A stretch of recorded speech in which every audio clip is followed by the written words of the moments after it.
बोलेंगे भारत माता की, भारत माता की, भारत माता की। भारतीय जनता पार्टी के हमारे लोकप्रिय प्रत्याशी घनश्याम लोधी जी ने अभी आप सबसे अपना आशीर्वाद देने की अपील की है। मैं भी 23 तारीख को कमल के फूल के सामने वाली बटन दबा करके घनश्याम लोधी जी को रिकॉर्ड वोटों से रामपुर से विजयी बना करके माननीय श्री नरेंद्र मोदी जी की सेना में शामिल करने के लिए भेजने की अपील करने आया हूं।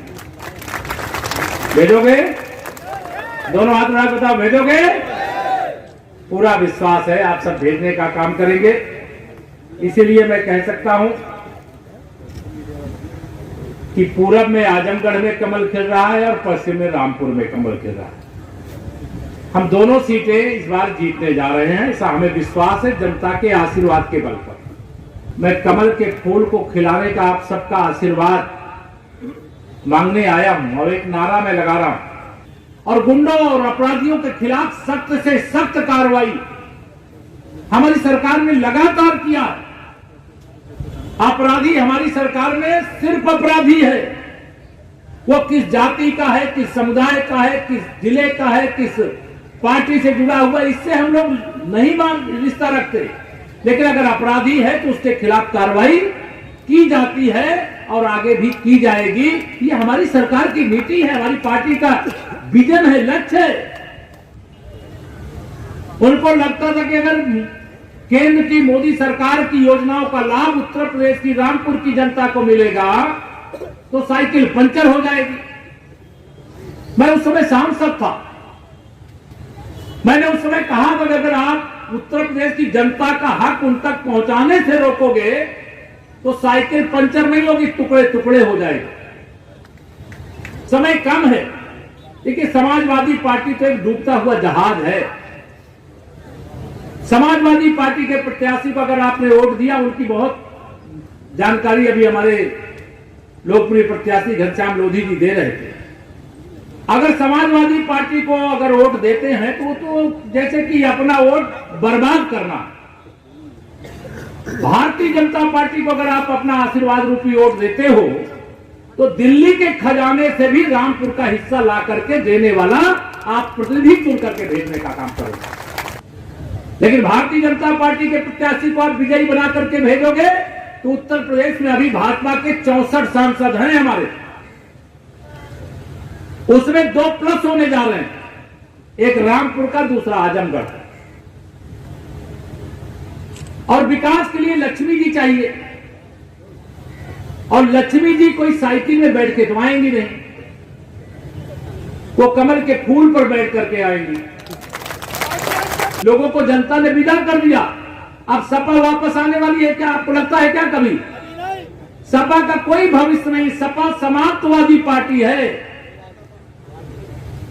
और जब सपा समाप्तवादी पार्टी तो क्या वो डूब रहे हैं जिस नाव में, हम क्यों बैठेंगे जिसमें बड़ा सा छेद है और वो स्वयं डूब रही है नाव, तो हम भी डूबना चाहेंगे क्या? समय 2 मिनट का मिला है मुझे बोलने के लिए। बोलो, थोड़ा समय मिला। माननीय मंत्री जी को भी जाना है कहीं, लेकिन चलो अपनी बात रखूंगा। ये 23 तारीख को जो चुनाव होने जा रहा है, जो उपचुनाव होने जा रहा है, ये आम चुनाव तो है नहीं कि पूरे देश में हो रहा है या पूरे प्रदेश में हो रहा है। एक अपने रामपुर में है और एक आजमगढ़ में है, और इसके लिए आपको सिर्फ अपना सांसद चुनना है। ऐसा नहीं कि सरकार बनाने के लिए चुनाव है, सरकार बिगाड़ने के लिए चुनाव है। सिर्फ आपको सांसद चुनने के लिए चुनाव, और वो भी 2 साल के लिए। समय भी कम रह गया है, सिर्फ मात्र 2 साल। तो ऐसी स्थिति में आजमगढ़ में तो कई पार्टी चुनाव लड़ रही है, लेकिन रामपुर में सिर्फ 2 पार्टियों के बीच में चुनाव है, एक भाजपा और एक सपा। सपा से आप लोग जानते ही हैं कौन प्रत्याशी है, लेकिन भाजपा ने एक छोटे से कार्यकर्ता पे विश्वास जताकर आपका प्रत्याशी बनाया है। और रही बात चुनाव की, तो चुनाव ज्यादा समय के लिए नहीं, 2 साल के लिए चुनाव हो रहा है। जैसे माननीय मोदी जी कहते थे ना, मुझे देश का चौकीदार बना दो, मैं आपकी रखवाली करूंगा, ऐसे ही मैं समय मांगता हूं, मुझे भी 2 साल के लिए नौकरी दे दो अपनी आप।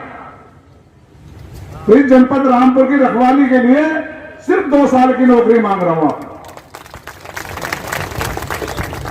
इस चौकीदार को 2 साल की नौकरी दो, अगर आपके चौकीदारी करने में सक्षम रहे, आपके काम करे, आपके विश्वास करे और आपकी सुरक्षा करे, तो 24 में आशीर्वाद देना, ना तो कह देना मोदी जी हमने तो बहुत विश्वास किया था लेकिन आप किसी काम के लिए निकले, आप घर जाइए, हम दूसरा चौकीदार चुन लेते हैं।